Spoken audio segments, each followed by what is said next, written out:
ایک جلسہ تو اللہ تعالیٰ نے کیا، پورے عالم ارواح کو جمع فرمایا ٹھیک اور اس کے ساتھ خطاب فرمایا کیا؟ الستو بربکم، یہ خطاب ہے اللہ تعالیٰ کا، ٹھیک اور سب نے کہا بلا، جلسہ ختم ہو گیا۔ ٹھیک ایک اور اس نے جلسہ کیا، اور وہ جلسہ اس طرح نہیں تھا کہ ساری ارواح کو جمع کر دیا جائے، وہ صرف انبیاء اور رسل کو جمع کیا، ان کی ارواح طیبات کو جمع کیا، اور پھر اللہ تعالیٰ نے خطاب فرمایا، اور قرآن مجید کے اندر موجود ہے وَإِذَا أَخَذَ اللَّهُ مِيثَاقَ النَّبِيِّينَ لَمَا آتَيْتُكُم مِّن كِتَابٍ وَحِكْمَةٍ، ایک یہ بہت بڑا جلسہ اس میں بڑی تفصیل کے ساتھ ہے۔ ٹھیک تو جو پہلی بات ہے، چونکہ ہمارے موضوع سے صرف وہی ریلیٹڈ ہے، اس وقت میں اسی بارے میں عرض کروں گا۔ تو اس وقت جو ہم نے کہا ہے کہ ہاں تو ہمارا رب ہے، یہ تو ہے اجابت، صحیح، اس قول کا جواب دینا جو اس نے ہم سے پوچھا ہے، الستو بربکم، ہم نے اقرار کر لیا ہاں تو ہمارا رب ہے۔ اس کے بعد استقامت کیا ہے؟ اس کے بعد استقامت یہ ہے کہ وہ بات جو ہم نے طے کی تھی اس پہ مکمل طور پہ عمل کرنا ہے، ٹھیک اور اس کو دوسرے لفظوں میں یہ ہے کہ استقامت تو اجابت،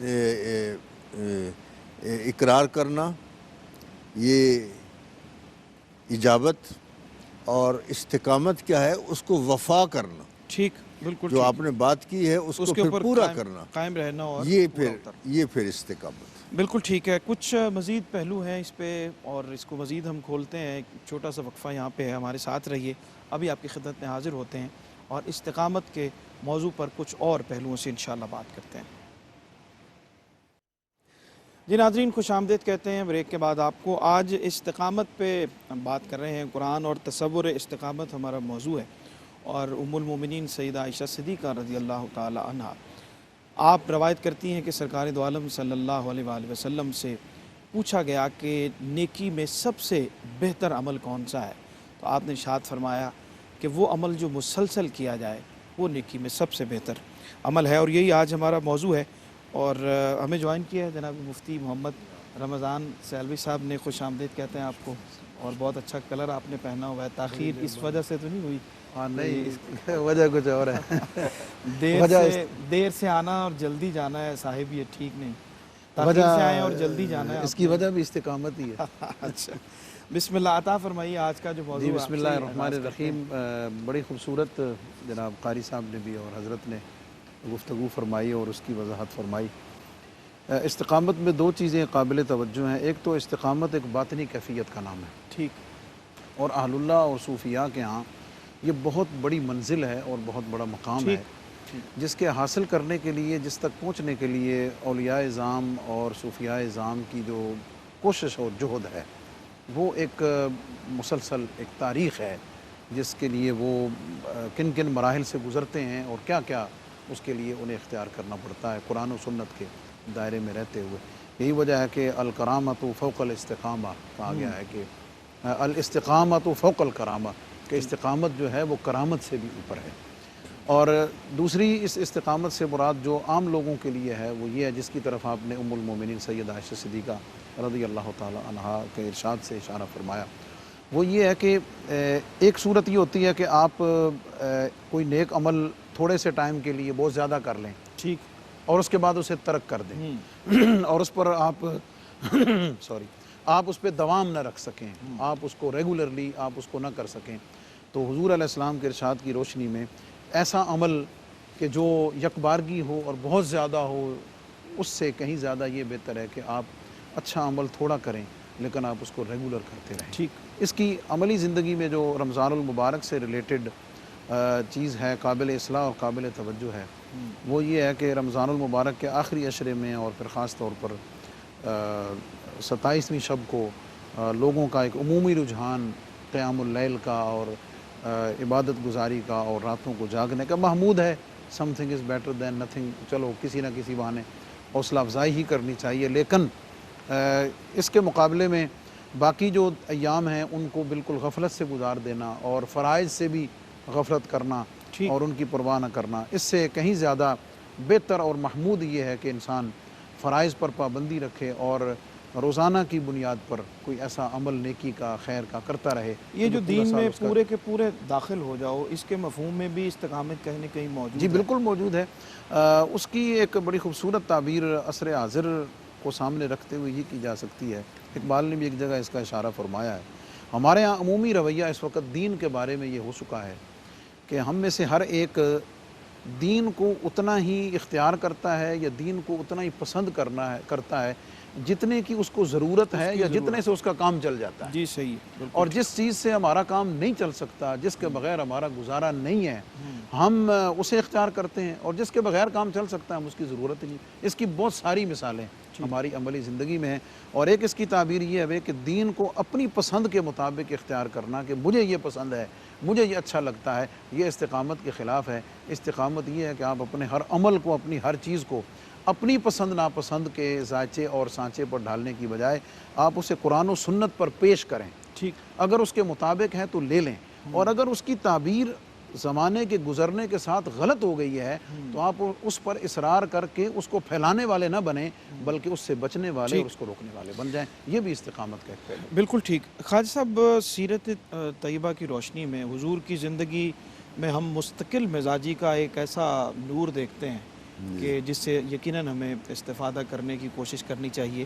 اور آج کے اس موضوع کی مناسبت سے ہم حضور کی سیرت کا مطالعہ کریں تو کیا ارشاد فرماتے ہیں؟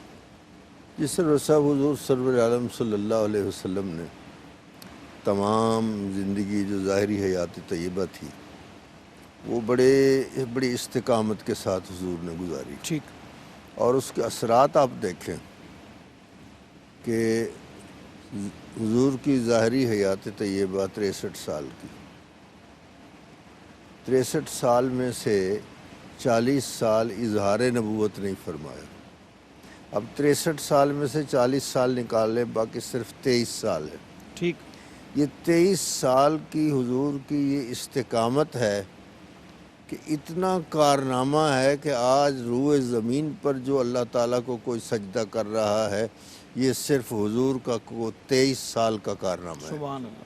ٹھیک. اور اس میں حضور نے پوری استقامت کے ساتھ جس عمل کو شروع کیا ہے وہ پوری استقامت کے ساتھ حضور نے اس عمل کو شروع کیا ہے. بالکل ٹھیک. اور اس میں جو صوفیان بزرگان نے جو حسن تلاش کیا ہے استقامت کے معانی کا، وہ سرکار کی سیرت پاک کے اندر سرکار کے جو حلیہ مبارک ہے اس میں بھی استقامت کو تلاش کیا. مثلا فاضل بریلوی علیہ رحمت نے جس طرح کہا کہ لیلۃ القدر میں مطلع الفجر حق، مانگ کی استقامت پہ لاکھوں سلام. سبحان اللہ. سبحان اللہ. اس مانگ میں بھی استقامت کو انہوں نے تلاش کر لیا ہے. ٹھیک. اور پھر جو سورہ فاتحہ ہے جی. اس میں بھی یہی ہے اہدنا الصراط المستقیم، ٹھیک. ہمیں صراط مستقیم کی ہدایت عطا فرما، اس میں بھی استقامت کا ہے. یہاں ایک بات جو شاید اس موضوع سے ریلیٹڈ تو نہیں ہوگی لیکن اس آیت سے ضرور ریلیٹڈ ہے، اگر اجازت ہو تو میں ایک بات آپ کی خدمت میں عرض کر دوں. یہ جو سورہ فاتحہ کی جی آیات طیبات ہیں، ایاک نعبد و ایاک نستعین، اہدنا الصراط المستقیم، یہ جمع متکلم کے صیغے ہیں. ٹھیک. اور جب ہم نماز پڑھتے ہیں اکیلے پڑھ رہے ہوں تو جمع متکلم کا صیغہ ہے، صحیح. اور جماعت میں ہوں تو جمع متکلم کا صیغہ ہے. ہمیں ہدایت دے. ٹھیک. اگر اکیلا آدمی ہے تو اسے واحد متکلم کا صیغہ استعمال کرنا چاہیے، ایسا نہیں کرتا. کیوں؟ وجہ یہ ہے، امام محمود آلوسی رحمۃ اللہ علیہ فرماتے ہیں کہ وہ جو نماز اکیلا آدمی پڑھ رہا ہے وہ یہ کہہ رہا ہے کہ میرے پروردگار میری عبادت تو اس لائق ہی نہیں ہے کہ میں تیری بارگاہ میں پیش کر سکوں، لہذا میں اپنی ناقص عبادت کو اپنے شیخ کی کامل عبادت کے ساتھ شامل کر کے تیری بارگاہ میں پیش کر رہا ہوں. ٹھیک. اور شیخ بھی یہی فرماتے ہیں کہ میری عبادت اس قابل نہیں ہے، میں اپنی ناقص عبادت اور اپنے متوسلین کی ناقص عبادات کو سرور عالم صلی اللہ علیہ وسلم کی کامل اکمل عبادات کے ساتھ شامل کر کے تیری بارگاہ میں پیش کر رہا ہوں. بالکل ٹھیک. اور حضور میں مکمل کر سکتا ہوں یا اگلے سیگمنٹ میں عرض کروں؟ مکمل کریں. اچھا، تو حضور سرور عالم صلی اللہ علیہ وسلم جب اپنی کامل اکمل عبادات اللہ تعالیٰ کے حضور پیش کرتے ہیں جی. تو حضور عرض کرتے ہیں میرے پروردگار اس میں کامل اکمل عبادات بھی ہیں، میری ناقص عبادات بھی ہیں۔ اور یہ اصول ہے ایک فقہ کا کہ ایک اگر 2 بوری گندم آپ خرید کرتے ہیں اور وہ بھاؤ طے کر لیتے ہیں، 1.5 بوری ٹھیک ہے، آدھی بوری خراب ہے، تو آپ اس کو واپس کریں کہ یہ آدھی خراب واپس سے لے لو، وہ نہیں لے گا۔ شرعی طور پہ بھی مسئلہ نہیں ہے کہ وہ آدھی بوری واپس لے لے، واپس کرو گے تو دونوں کرو گے اور رکھو گے تو دونوں بوری رکھو گے۔ صحیح۔ میرے پروردگار اس میں کامل اکمل عبادات بھی میری ہے، میرے گناہ گار امتیوں کے ناقص عبادات بھی ہیں، رکھنی ہے تو ساری رکھ، واپس کرنی ہے تو ساری واپس کر دیں۔ سبحان اللہ۔ یہ ہو ہی نہیں سکتا بالکل کہ ہماری ناقص عبادات کی وجہ سے اللہ تعالیٰ حضور کی کامل اکمل عبادات کو واپس کر دے۔ بالکل ٹھیک۔ مفتی صاحب کی مصروفیات ہیں، انہوں نے اس سیگمنٹ میں تشریف لے جانا ہے، اس لیے قاری صاحب سے اگلے مرحلے میں ہم بات کرتے ہیں۔ رمضان المبارک کا جو مہینہ ہے یہ استقامت کی تربیت کرنے کے لیے نہیں ہے بنیادی طور پہ، اس پہ مکمل ایک روانی ہے، جی ہاں، روزے کی بھی، عبادت کی ڈسکنیکشن بھی۔ نہیں ہے۔ جی ہاں بالکل۔ اور بنیادی طور پر رمضان المبارک کی جتنی عبادات مفروضہ ہیں، فرض جو کی گئی ہیں، قیام اللیل کی صورت میں ہو، صلاۃ التراویح ہو، تلاوت قرآن پاک ہو، اور خاص طور پر روزہ بھی فرض ہے۔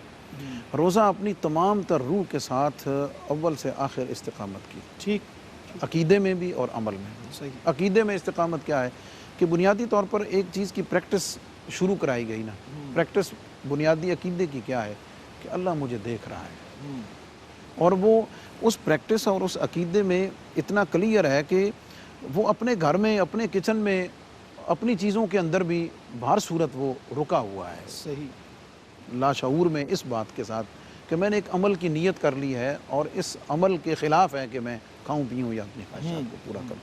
اور یہ پریکٹس جو ہے وہ ایک دن کے لیے نہیں ہے، وہ بغیر کسی انقطاع کے، وداؤٹ اینی ڈسکنیکشن، وہ 29-30 دن کے لیے ہے۔ ٹھیک۔ اور آپ دیکھ لیں کہ سائیکلوجیکلی بھی انسان جو ہے وہ جب کسی کام کو کم از کم 1 مہینہ ریگولرلی کر لیتا ہے تو یہ انسانی فطرت میں شامل ہے کہ کچھ وقت کم از کم اس کے اندر کچھ اثرات جو ہیں وہ اس کی ضرور موجود رہتے ہیں۔ مزاج پہ ہوتے ہیں۔ اور اس میں اس سوال کا جواب بھی آ جاتا ہے کہ جب شیاطین قید کر دیے جاتے ہیں تو برائیاں کیوں ہوتی ہیں؟ بنیادی طور پر وہ تو قید کر لیے جاتے ہیں، وہ جو 11 مہینے کی ہماری روٹین ہے نا، ہمیں وہ روٹین اسی طرح اپنے آپ کو جاری رکھتی ہے، اس کے عمل کے بغیر ہی، بالکل ایسے کہ گاڑی بند کر دیں، انجن اس کا آف کر دیں تو پھر بھی وہ کافی دیر تک چلتی رہے گی۔ یہ خیر میں بھی ہے، یہ شر میں بھی ہے۔ اور اس رمضان المبارک سے جو بنیادی سبق ملتا ہے، ٹریننگ ہوتی ہے، وہ ہے ہی استقامت کی۔ اور استقامت اس حوالے سے خاص طور پر ہے کہ صرف رمضان المبارک کا مہینہ ہی کیوں، رب کائنات بھی وہی ہے، رب قدیر بھی وہی ہے، احکامات بھی وہی ہیں، بندہ بھی وہی ہے، حیات بھی وہی ہے، نظام بھی وہی ہے، تیرے گرد و پیش کا ماحول بھی وہی ہے، تو صرف رمضان میں ہی کیوں؟ سبق تو یہی ہے کہ یہ تجھے یاد دہانی ہے، یہ یاد دہانی کے لیے اور مستقل مزاجی کے ساتھ اس کو آگے لے جانے کے لیے، اور یہ اسلام کا ہی یہ نظام فطرت ہے اور یہ نظام طبیعت اور نظام مزاج ہے کہ جس نے یہ دیا ہے۔ اور حضور فیض عالم داتا گنج بخش رحمۃ اللہ علیہ کے ارشاد کو میں اختتامی بات میں ضرور ایڈ کروں گا۔ آپ نے حضور علیہ السلام کی زیارت کی، آپ کشف المعجوب میں فرماتے ہیں، تو آپ نے حضور علیہ السلام سے عرض کی یا رسول اللہ مجھے کچھ وصیت فرمائیے، تو حضور علیہ السلام نے فرمایا کہ احبس حواسک، اپنے حواس کو قابو میں رکھ۔ اور اس ارشاد کو روزے کے باب میں ذکر کیا ہے، گویا کہ یہ روزہ جو ہے وہ ان چیزوں کو قابو رکھنے کا بھی ذریعہ ہے، اور وہاں جو گفتگو ہے وہ حضور فیض عالم کے شیان شان ہے، اس کے بیان کرنے کا وقت نہیں ہے، لیکن رمضان المبارک کا اصل سبق ہی استقامت ہے اور ٹریننگ ہی اس کے اندر۔ بہت زبردست، بہت شکریہ مفتی صاحب، آپ اپنی مصروفیت کے پیش نظر تشریف لے کے جائیں گے۔ سیگمنٹ کے بعد ہمارا پروگرام جو ہے وہ انشاءاللہ جاری رہے گا، مہمانوں سے گفتگو بھی جاری رہے گی، کلام شامل کرتے ہیں، محمد ریحان روفی موجود ہیں ہمارے ساتھ۔ شامل ہے خدا جس مدحت میں، وہ مدحت تو سرکار کی ہے، شامل ہے خدا جس مدحت میں، وہ مدحت تو سرکار کی ہے، قربان ہے جس پہ دونوں جہاں، وہ عظمت تو سرکار کی ہے، وہ عظمت تو سرکار کی ہے۔ یہ ان کی نوازش، ان کا کرم، سرکار نہیں تو کچھ بھی نہیں۔ یہ ان کی نوازش، ان کا کرم، کونین جب تک ہے قائم، سائے میں ہے جس کے دونوں جہاں، وہ رحمت تو سرکار کی ہے، وہ رحمت تو سرکار کی ہے۔ یہ دین اور دنیا کے ناطے سرکار نہیں تو کچھ بھی نہیں۔ جو کام ہمارے آئے گی وہ نسبت تو سرکار کی ہے۔ شامل ہے خدا جس مدحت میں، وہ مدحت تو سرکار کی ہے۔ ماشاءاللہ، سلامت رہیں، بہت خوبصورت کلام آپ نے عطا فرمایا۔ بریک کا وقت ہے اور استقامت کے مفہوم پہ انشاءاللہ ہم بات کریں گے کہ اس کا تعلق عبادات سے صرف مختص ہے یا اس کے کچھ اور پہلو بھی مختلف نوعیت کے ہیں، اس پہ بات کرتے ہیں لیکن ایک چھوٹے سے وقفے کے بعد۔ جی ناظرین، خوش آمدید کہتے ہیں۔ بریک کے بعد آپ کو قرآن اور تصور استقامت پہ آج ہم بات کر رہے ہیں۔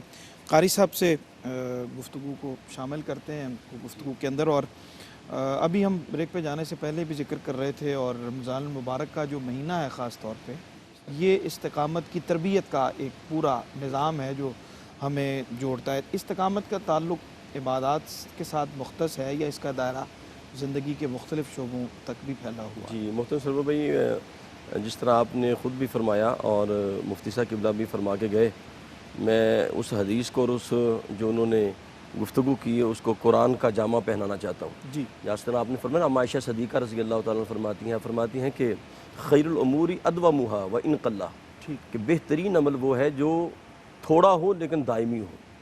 اور قرآن پاک کا خالق کائنات نے فرمایا یا ایھا الذین آمنوا ادخلوا فی السلم کافہ ولا تتبعوا خطوات الشیطان انہ لکم عدو مبین، کہ دین کے اندر پورے کے پورے داخل ہو جاؤ اور شیطان کے خطوط پر نہ چلو۔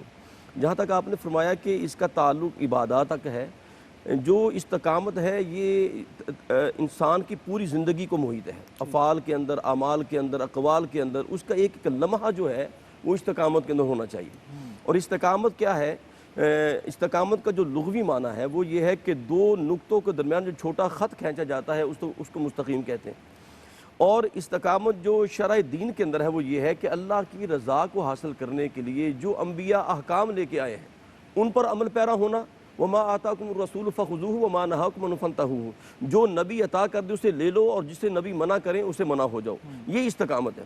یعنی دوسرے لفظوں میں یوں کہہ لیں کہ جس طرح قرآن پاک نے فرمایا کنتم خیر امۃ اخرجت للناس تأمرون بالمعروف وتنہون عن المنکر، یعنی امر بالمعروف اور نہی عن المنکر پہ عمل کرنا استقامت ہے۔ اور استقامت کا معنی اتنا وسیع ہے کہ آپ اندازہ کریں اصحاب رسول کے اگر ہم زندگی کا مشاہدہ کرتے ہیں تو ان کے اندر ایسی استقامت سرور بھائی قبلہ کہ حضرت عمار بن یاسر رضی اللہ تعالیٰ عنہ استقامت کے کوہ گراں تھے اور اتنے بڑے پہاڑ تھے کہ جناب ان کی والدہ ماجدہ حضرت سمیہ رضی اللہ تعالیٰ عنہ جو اسلام کی سب سے پہلی شہید ہوئی، ان کے والد جناب یاسر بن عامر، ان کے بھائی عبداللہ، ان چاروں پہ ظلم ہو رہا تھا، اور جناب ابو جہل اس کی پوری پارٹی ظلم و ستم کا نشانہ بنا کے ظلم کر رہے تھے اور انتہا کا ظلم کر رہے تھے، اور کریم آقا نے ان کی استقامت دیکھی، اور استقامت دے کے سرکار دو عالم کے لبوں سے جو الفاظ نکلے، کریم آقا علیہ السلام نے فرمایا اے آل عمار صبر کرو، اللہ تمہیں جنت عطا فرمائے گا۔ اور سرور کمال کی دعا یہ ہے کہ سرکار نے کہا یا اللہ ان کو جنت عطا فرما،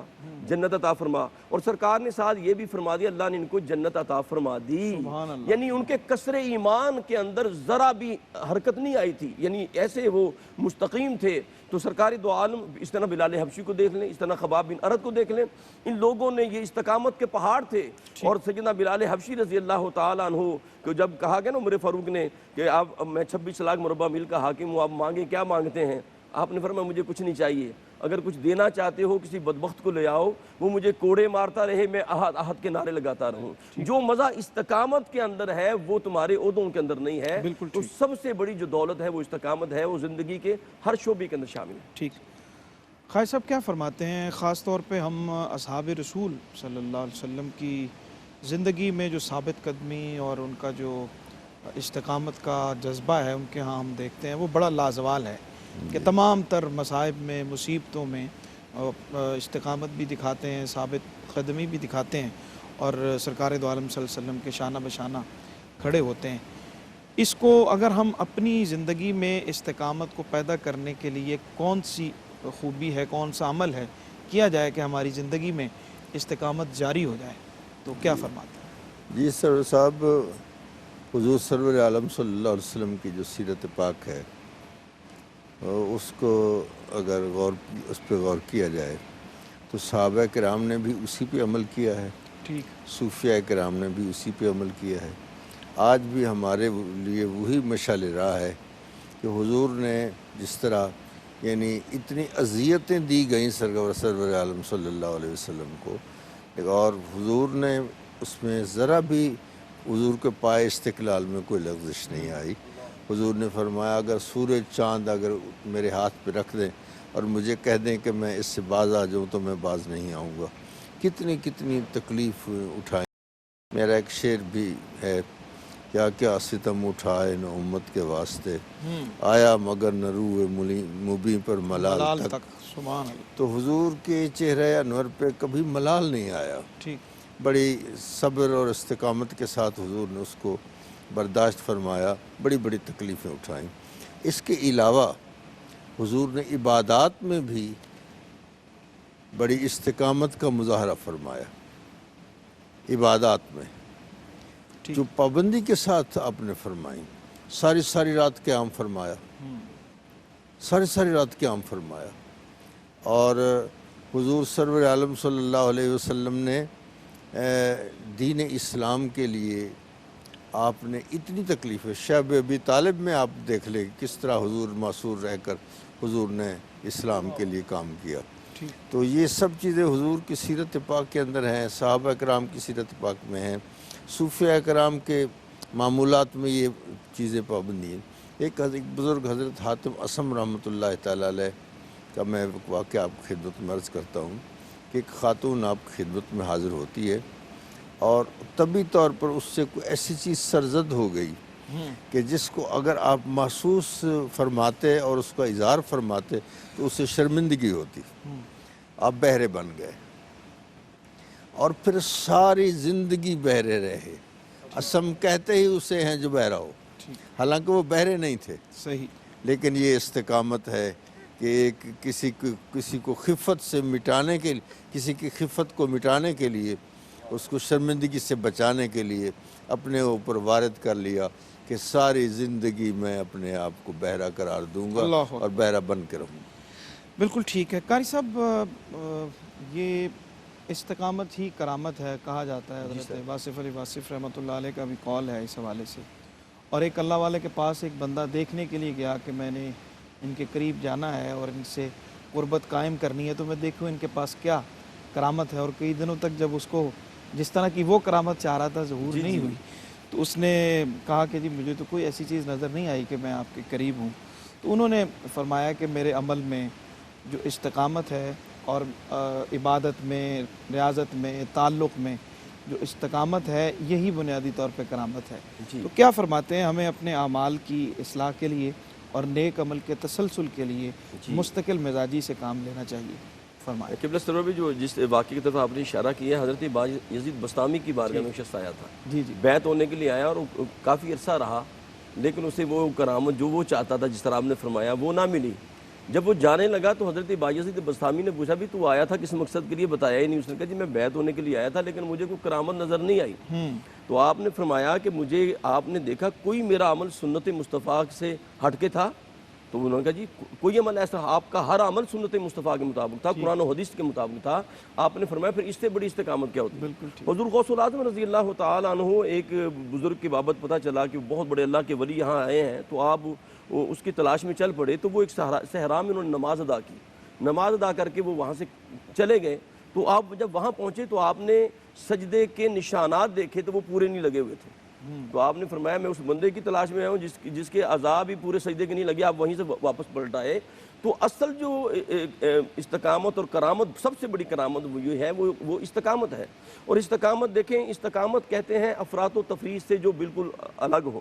یعنی افراط و تفریط سے مراد یہ ہے کہ بندہ نہ دہریہ ہو نہ مشرک ہو، نہ بندہ جبریہ ہو نہ قدریہ ہو، نہ بندہ جناب کاہن ہو کہ جناب رسالت کو مانتا ہی نہیں ہے، نہ مزائی ہو کہ جناب اس نے کہا نبوت کا دروازہ کھل گیا، نہ بندہ رافضی ہو نہ خارجی ہو. یعنی اہل بیت سے بھی محبت کرے اور صحابہ سے بھی محبت کرے. تو افراط و تفریط سے جو پاک چیز ہے اس کو استقامت کہتے ہیں. اور آپ کی اجازت سے آخری واقعہ عرض کرتا ہوں. حضرت زید بن سکن رضی اللہ تعالیٰ عنہ، ان کو گرفتار کر لیا گیا اور حضرت رئیس مکہ ابو سفیان، رئیس مکہ جو ہے نا اس کا نام صفوان بن امیہ تھا. اور صفوان بن امیہ نے انہیں گرفتار کر کے، ان کا باپ جو تھا امیہ بن خلف مارا گیا بدر میں. تو اس نے بدلہ لینے کے لیے نا، غصے کی آگ ٹھنڈا کرنے کے لیے اس نے کہا اس کو میں قتل کر دوں. تو اپنے نستام نامی غلام کو کہا اسے جا کے قتل کر دو. قتل کرنے کے لیے گئے تو راستے میں ابو سفیان کہنے لگا اگر تیری جگہ تیرے نبی ہوں اور تمہیں چھوڑ دیا جائے تو تمہیں کیسا لگے؟ استقامت دیکھی گیا سرور بھائی. انہوں نے کہا میں تو یہ بھی نہیں چاہتا کہ میرے نبی کے پاؤں میں میری رہائی کے بدلے ایک کانٹا بھی چبھے. تو استقامت جو ہے وہ سب سے بڑی کرامت ہے. ریحان بھائی کے لیے ایک جملہ آخر میں کہنا چاہتا ہوں کہ جس طرح انہوں نے آج بالاغل پڑھی ہے نا جی، معروف پڑھی ہے، مجہول نہیں پڑھی. بڑا اچھا لگا. پروفیسر عبدالرؤف روفی صاحب کی تربیت ہے ماشاءاللہ کہ انہوں نے بالغ العلا بے کمالی نہیں پڑھا، بالغ العلا بھی کمالی ہی. بڑا اچھا لگا. اللہ پاک اور برکت عطا فرمائے. بہت شکریہ جناب قاری محمد یونس قادری صاحب، جناب خواجہ غلام قطب الدین فریدی صاحب، حافظ محمد ریحان روفی صاحب اور آپ کے ساتھی معظم علی، فرقان علی، آصف علی اور ذیشان علی. آپ سب کی تشریف آوری کا بھی بہت شکریہ. اور ہمارے عمر صاحب ہمارے کولیگ ہیں اے آر وائی کے ایڈمن آفس میں، اور ان کے دوست ڈاکٹر انجم سب بیمار ہیں. دعا کیجیے اللہ ان کو شفا یاب فرمائے. جتنے بھی ہسپتالوں میں بیمار ہیں، پوری امت مسلمہ میں جتنے بیمار ہیں، اللہ سب کو شفا یاب فرمائے اور سب کے حال پہ اپنا فضل و کرم فرمائے. تو اسی مناسبت سے میں ایک آمین کی ردیف میں کہے ہوئے چند اشعار پیش کرتے ہوئے ریحان بھائی سے گزارش کرتے ہیں، آخر میں کلام شامل کرتے ہیں کہ یوں حضوری کی دعاؤں کا اثر ہو آمین، یوں حضوری کی دعاؤں کا اثر ہو آمین، پھر مدینے کے لیے اذن سفر ہو آمین.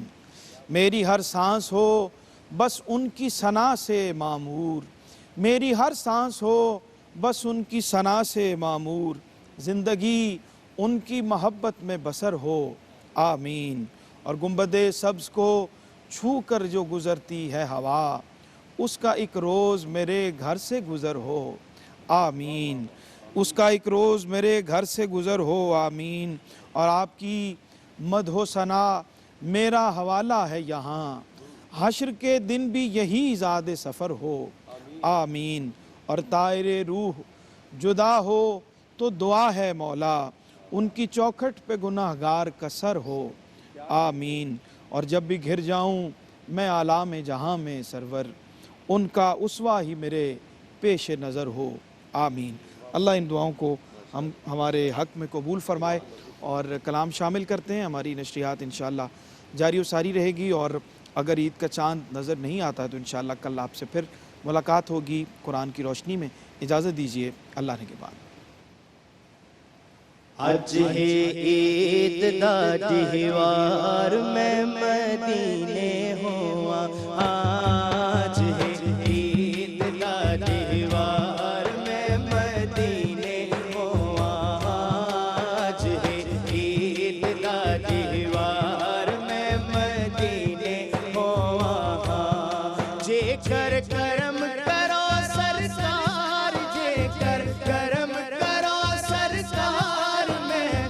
مدینے ہو آج ہے عید کا تہوار میں مدینے ہو آج ہے عید کا تہوار میں مدینے ہو جے کر کرم کرو سرکار جے کر کرم کرو سرکار میں مدینے ہو آج ہے عید کا تہوار میں مدینے ہو آج ہے عید کا تہوار میں مدینے ہو ساوے رنگ دا نگینا دنیا دی ہر شے تو چنگا لگدا مدینہ جے کر کرم کرو سرکار جے کر کرم کرو سرکار میں مدینے ہو آج ہے عید کا تہوار میں مدینے ہو آج ہے عید کا تہوار میں مدینے ہو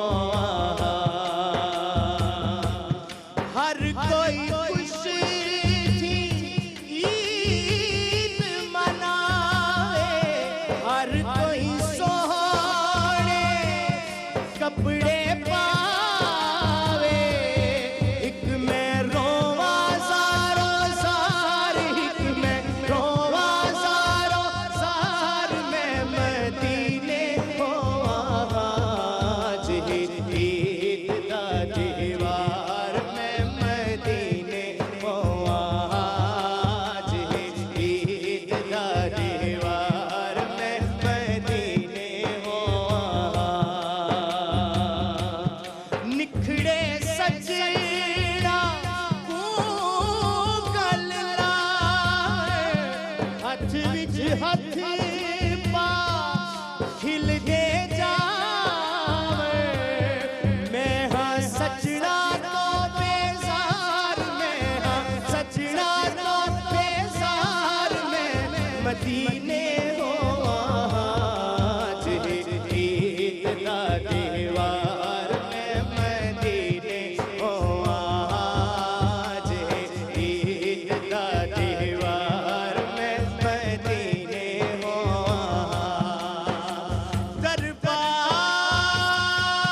دربار اولیے جتھوں اکھ نہیں ہٹدی آدمی کو